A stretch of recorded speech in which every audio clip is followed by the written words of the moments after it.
see, and you see by the dawn's early light, what so proudly we hailed at the twilight's last gleaming, whose broad stripes and bright stars. Hey man, I'm out here just like you out here. I'm trying to eat just like you trying to eat. You know what I'm saying? I gotta get it just like you gotta get it. It is what it is. I'm in these streets. Check the energy. I'm in these streets trying to eat. Got that heat, about that life. I'm in these streets. Take a walk with me in these streets, west to east. See what I see, follow me. I'm in these streets. You got a YouTube channel? I do. I do too. Hey, Hannah. Hey, how you doing? I'm good. How you doing? Fine. It's been a while. I remember when you weren't born. So, you missed out on a lot of the festivities the other day, but we're going to give you your isolated moment. What do you want to share with the family? Well, I am a college student. I'm a freshman at Williams Baptist University. I'm on a track and field scholarship, and I made the president's list. So. Oh, that's dope. What do you do in track and field? I'm a thrower. Okay, so that's the disc, the shot put, the javelin, hammer, all of that. Are you good? Oh yeah, I like to think I'm pretty decent. Okay, so what records have you broken? Actually, I PR'd. I got a triple PR, track meet before last, and yesterday I PR'd in weight throw. So. Who do you look up to, or who do you follow to let you know that you're on the right track? Well, what I want to be when I grow up, I want to be an Olympian track and field thrower, and I want to be a professional singer. So, singer? Professional singing. I want. You know I'm an artist, and I got a production company, and the mic and all that stuff is right in there. What you got for me? We built sandcastles that washed away. I made you cry when I walked away, and and although I promised that I wouldn't stay, baby, no, 'cause every promise don't work out that way. Well, for singing, I look up to Beyonce, sorta, and for track and field throwing, I look up to Deanna Price and Anita. So. Okay. Have you looked up their records and stuff like that to see what they're doing? Yes, actually, Anita is the world champion and the world record hammer throw. She is holding the world record for hammer throw, and Deanna she's the 2019 World Championship of world record throwing and hammer. So. Okay, so how close are you to their records? Well, I don't know yet because I haven't started outdoor season. They are outdoor performers. I'm still in indoor season, so. So I got some homework for you. I want you to look at what is considered great, and I want you to strive to accomplish those numbers. Yes, I know. I'm trying to get there. Right. Any other thing you want to share with us? Where can we find you? You can find me on Instagram, Facebook, and Snapchat. My Facebook name is Hanna Baker. Snapchat is Hanna_592001, and my Instagram name is musical_G592001. Okay, I got one question for you. Now I need you to really think hard about what you're gonna say in this answer, okay? All right. What does "in the streets" mean to you? What does what? In the streets mean to you? Well, in the streets. It depends on what situation you're talking about. Well, if you wanna say in the streets as in that's where you live, or that's where you're from, or let's see, or literally being in the street. Well, where you from? I'm from Osceola, Arkansas. Okay, so what does it mean to be in the streets in Osceola? Well, from Osceola, what it means to be in the streets is that's how you survive. You literally on the streets, you're trying to sell anything, trying to get bread, as they say. from each and every corner, or you selling illegal products. You trying to get to where you want to be, but not in a good way. I say it like that. So there's a negative stigmatism attached to being in the streets, right? There could be, unless you're using it to interpret something else. But in Osceola, if you say I'm in the streets, that's what it means. Okay, so let me ask you this. Could you consider, sorry about that, y'all. Could you consider a politician as being in the streets? Ooh, that's a good question. A politician. I mean, you could and you couldn't. That's a good question. I'm gonna have to think about the answer. Could you consider a car salesman as being in the streets?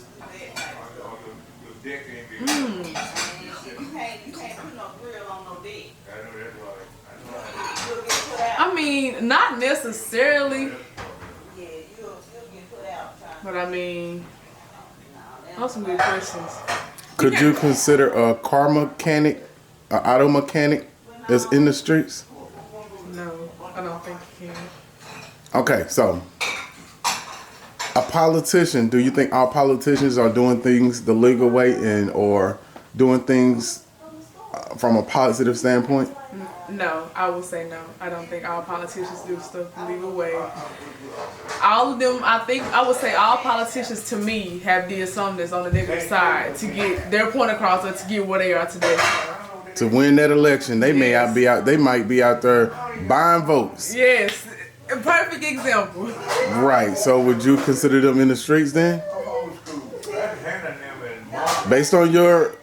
Now that you put it like that, I would say yes, because I've seen it done before in Osceola.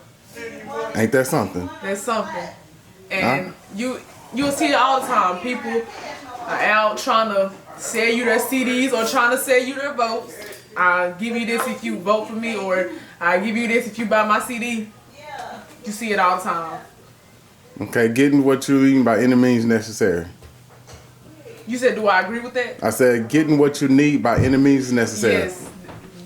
Yes, that's what it... I would say that's the perfect saying for it. Yes. Ain't that something? Yes, it is.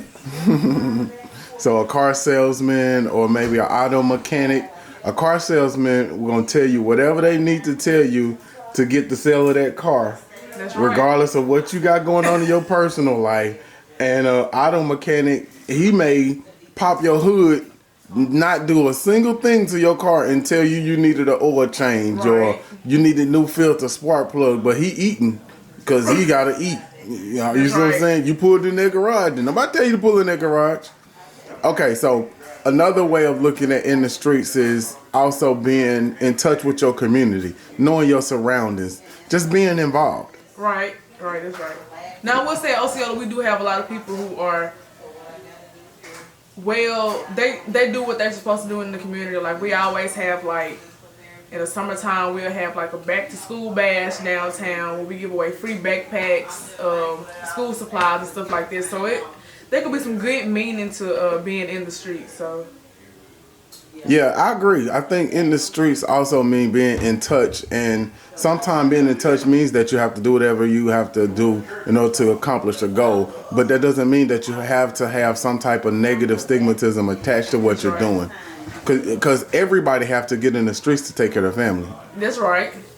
If you're gonna be successful, you got to get in these streets. Right. This would take me back to when I said it depends on what the situation is when you're referring to in the streets. Because you have like different people from churches, like people who are well in tune with God. They try to go to each house on streets and try to share their faith with different families. Like, so I see that all the time in Osceola too.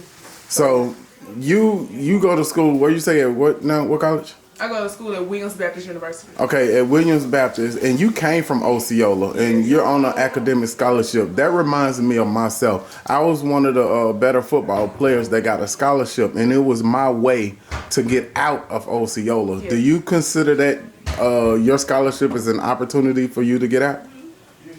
Of course I do. Not saying that could be like the only way of getting out of Osceola, because there's many ways you can get out of your hometown. It doesn't have to be on the athletic scholarship or any scholarship of that matter. You can provide your own way of getting out of what you call the isolated space in your hometown or anything of that matter. But of course, anybody will want to say, "Oh, I got an athletics scholarship. I was good in athletics in high school." Anybody would want to say that, but I would say yes, it was an opportunity, a good opportunity, because I get a chance to travel, show people across the world what I can do with my athletics. So I would say yes. I do. How long have you been gone from Osceola?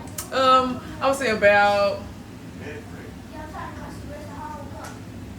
7 months. 7 months. 7 months gone.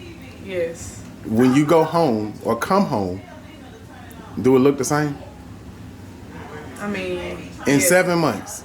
Yes. And I will say where the side of town where I live at has changed. Like a lot of stuff has changed. Like the basketball court, we got a lot of new stuff going on. And where I'm from in Osceola, I stay behind the project is what we call the project. It's government housing. And they fixed the environment up to make it look way better. So I will say we got a little difference, but it could be better. But I mean, we're still building, so it's a progress. How big is your hometown? Small. It's small, but we're like 7,000 people. How many grocery stores you got? I will say we got one main one. That's Walmart, because each other one that gets open, it ends up closing. So. How many movie theaters you got? 0. Skate rinks? 0. Arcades? Right now 0. Churches? I see about 7. Liquor stores? 2. Activities for kids?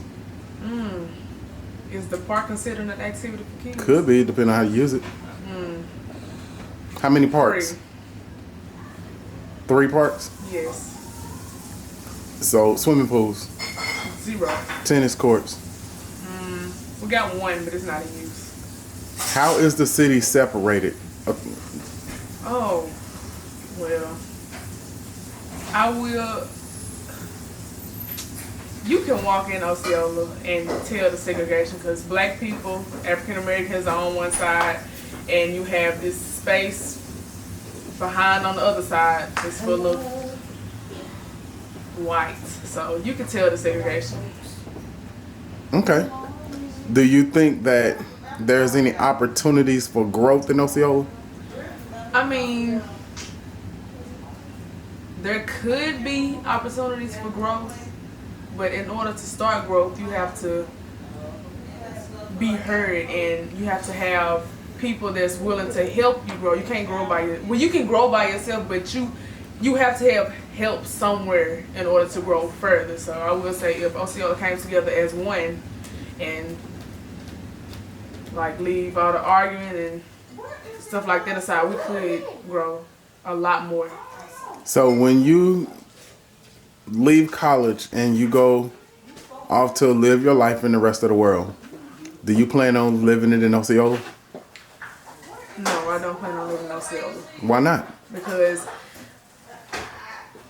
a hometown is where you're supposed to be from. That's where your childhood is at. Memories. You want to be able to outgrow those and make new memories and be able to say, "Oh, I moved away from this and now I'm moving to something better." You don't want to stay. You never want to get comfortable in life, because when you get comfortable, you don't have that. Let me see the word for it. When you get comfortable in life, you don't have the feeling of being anxious of what's next. You want to always feel like, I want to know what God got for me next. If you're in a comfortable state, God is going to give you something to where you get out of that comfortable state. And he wants you to build faith in him to like go and strive for something greater than what you already had in the past. So. Okay. I could understand that. But what part of your upbringing, your childhood, forces or cause you to want to give back to where you came from? Because if everybody outgrew their hometown, then everybody would leave, and then the town would die. Right. So, what do you do? Well, you said if everybody were to move out of their hometown or outgrow their hometown. That's right. Okay, you gotta think about it this way. That's your hometown.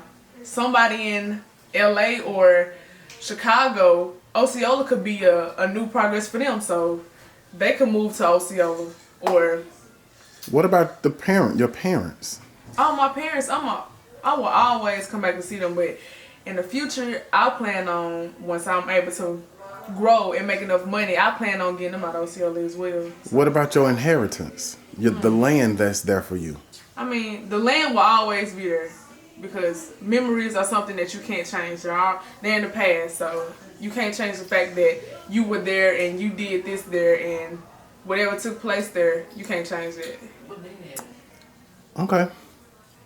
So it's safe to say that 20 years later, Osceola has not changed from when I was a kid. And the same things that you experienced, and you've been gone 7 months, I experienced the separation by railroad tracks. One left side of Osceola was all black. The right side was mostly all white, and you always got ticketed on the left side, never ticketed on the right side. That's right. The high school, there was only two schools, east and west, and then there was middle school, junior high, and high school, and we all were filtered through the same path.